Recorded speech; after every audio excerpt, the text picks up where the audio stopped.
क्या सच में नागमणि होती है? क्या किसी को नागमणि मिली है? क्या अब नागमणि विलुप्त हो चुकी है? क्या सच में नागमणि हासिल करने से इंसान करोड़पति बन सकता है? इन सभी सवालों के जवाब आपको इस वीडियो में मिलेंगे। अगर आप इस चैनल में नए हैं तो चैनल को सब्सक्राइब कर लीजिए। तो आइए बिना देरी के शुरू करते हैं इस वीडियो को।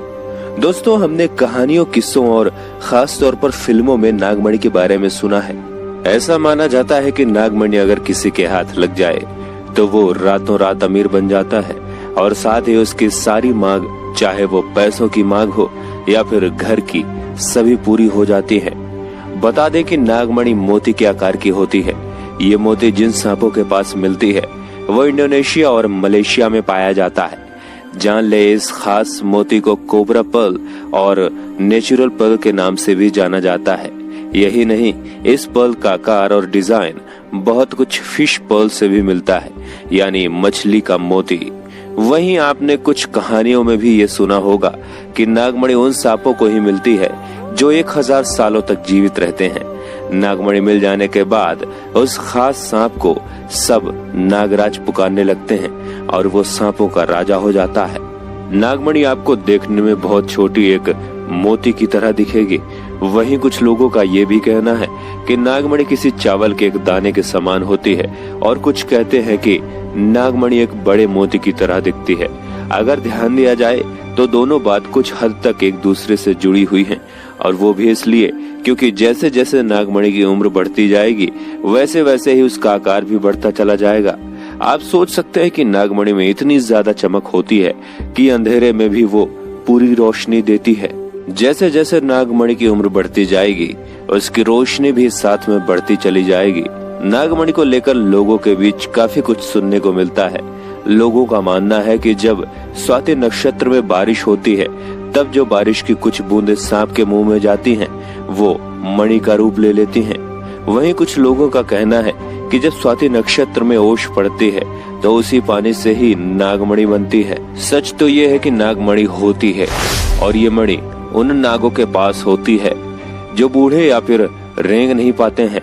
दरअसल कुछ नाग ऐसे सांपों को खा जाते हैं जिनको मारने के लिए उन्हें अपने जहर की जरूरत नहीं होती है। ऐसे में सांप में मौजूद जहर नाग के ही सिर में जमा होता चला जाता है। फिर जहर सूख कर काफी ठोस बन जाता है, या यूं कहें कि सूख कर पत्थर के समान हो जाता है और जहर की वजह से उसमें काफी चमक भी होती है। हालांकि उस पत्थर के निकलने के बाद ही नाग की मृत्यु हो जाती है। गौरतलब है कि ऐसे नाग बहुत कम ही होते हैं जो बिना अपने जहर के इस्तेमाल से अपने शिकार को खा सकें। उमरिया जिला मुख्यालय से करीब 35 किलोमीटर दूर नौरोजाबाद के समीप है नागोताल। ये क्षेत्र कभी वनों से आच्छादित और निर्जन था। अब आसपास थोड़ा बहुत बसावट हो गई है। यहाँ पत्थरों से बने कुंड व तालाब के आसपास कभी नागों का बसेरा था। ग्रामीणों की माने तो कई सांप मणिधारी भी थे। इनकी मणि को प्राप्त करने के लिए लोग यहाँ डेरा तक डाल लेते थे।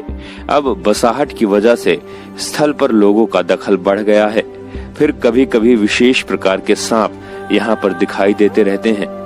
उपलब्ध जानकारी के मुताबिक नागमणि बाकी सभी मणि की तुलना में ज्यादा प्रभावशाली और अलौकिक होती है। जिन लोगों के पास ये नागमणि होती है वो निरोगी होते हैं और उन्हें किसी भी प्रकार की बीमारी नहीं होती। इतना ही नहीं, जिन लोगों के पास नागमणि होती है उन पर जहर का असर भी नहीं होता। वराहमिहिर ने बृहत संहिता में बताया है कि पहले जिस राजा के पास भी नागमणि होती थी वो अपने शत्रुओं पर हमेशा विजय प्राप्त करते थे। इतना ही नहीं, ऐसे राजाओं के राज्य में हमेशा समय पर वर्षा होती थी और उनकी प्रजा भी हमेशा खुश रहती थी। जाहिर है, बढ़ती आबादी के कारण नागमणि आमतौर पर अब ज्यादा नहीं दिखती। घने जंगलों और पथरीले पहाड़ों में नागमणि कई बार देखी गई है। तो दोस्तों, नागमणि की ये वीडियो आपको कैसी लगी कमेंट बॉक्स में हर हर महादेव लिखते हुए हमें बताएं। इस चैनल को सब्सक्राइब करते हुए हमारे नए मोटिवेशनल यूट्यूब चैनल अज्ञात दुनिया मोटिवेशन को भी सब्सक्राइब कर लें। जय शंकर।